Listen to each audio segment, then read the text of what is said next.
Cuando digo en el poema que acabo de leerles, pasando por un parque de Miróbriga, ese nombre, Miróbriga, proviene de antiguos celtíberos, los betones, primeros habitantes de Ciudad Rodrigo, en la provincia de Salamanca, España, al norte de España,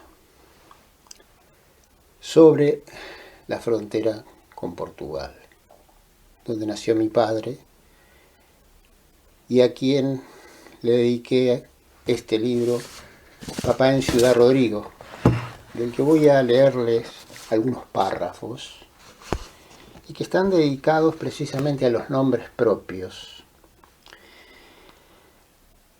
Hay en esa parte y en esa reflexión una referencia a la intimidad de los nombres propios, de sus sonidos, de una cierta forma que resuena con los estados y referentes de la realidad exterior.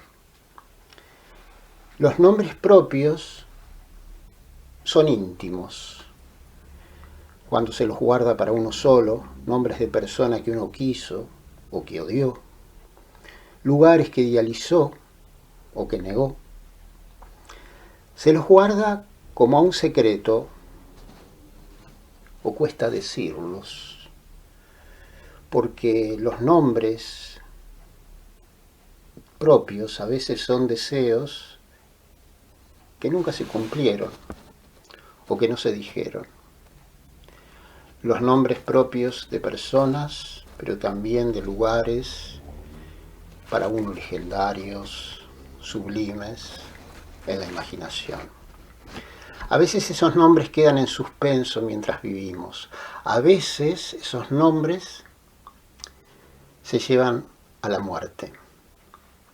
No se dijeron nunca, no se los pronunció una sola vez. Bien, leeré entonces unos fragmentos de los nombres propios. Los primeros nombres propios que escuché en boca de papá me sonaban lejanos, distinto de todos los que vinieron después. Yo los retenía sin pronunciarlos. Había nombres que me hacían imaginar a desconocidos.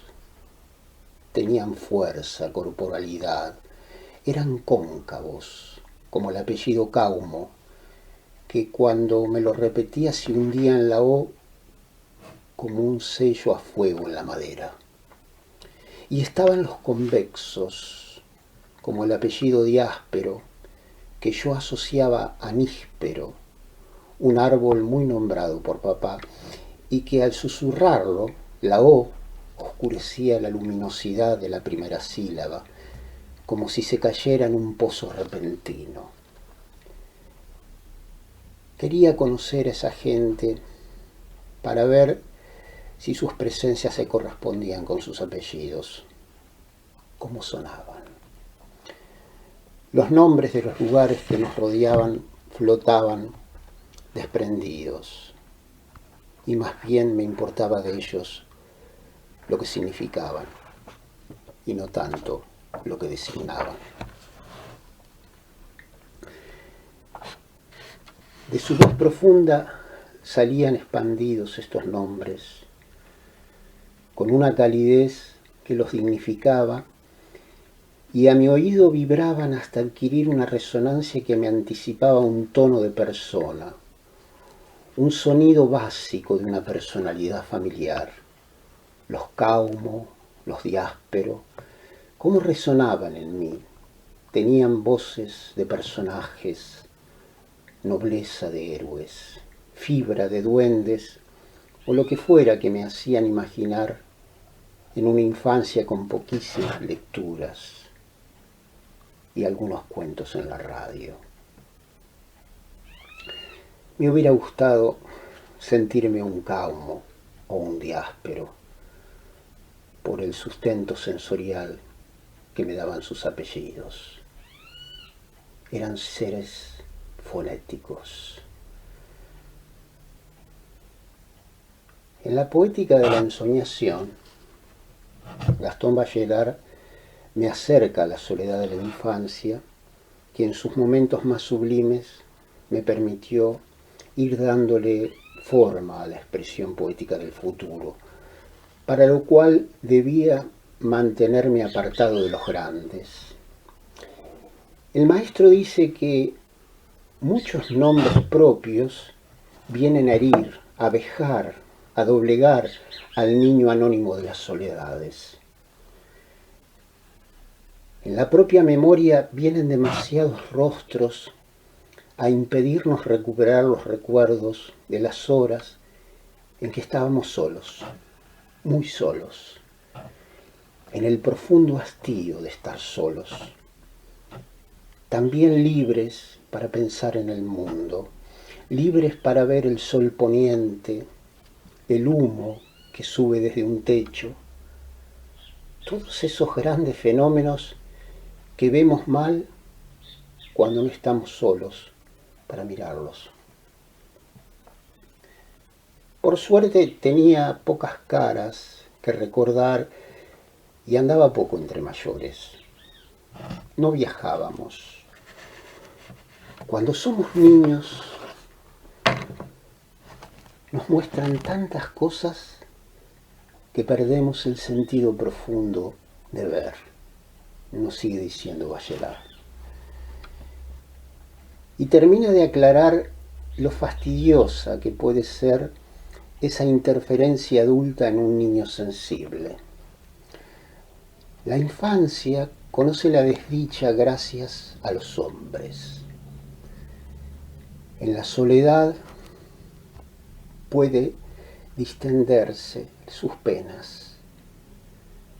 El niño se siente hijo del cosmos cuando el mundo de los hombres lo deja en paz. Pero a la sociedad le gusta vivir de la boca para afuera. Y esa es la mayoría adulta. Los nombres propios se desdibujaban detrás de las habladurías.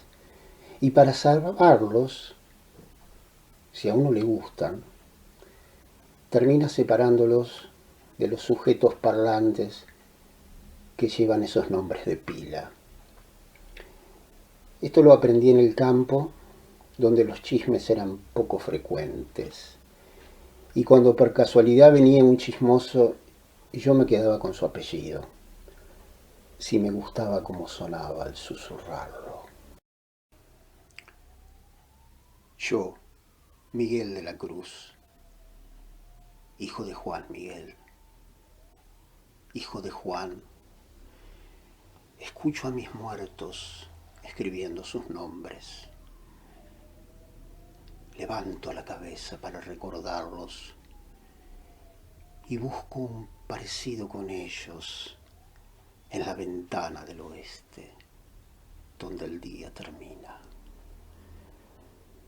Veo su mirar en el mío y me oigo en sus voces, callándome.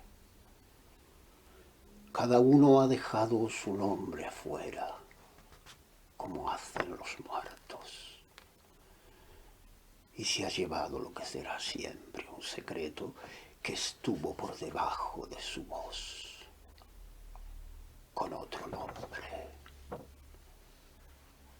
Yo, Miguel de la Cruz, hijo de Juan Miguel, hijo de Juan, escucho a mis muertos escribiendo sus nombres, levanto la cabeza para recordarlos y busco un parecido con ellos en la ventana del oeste, donde el día termina. Veo su mirar en el mío y me oigo en sus voces, callándome.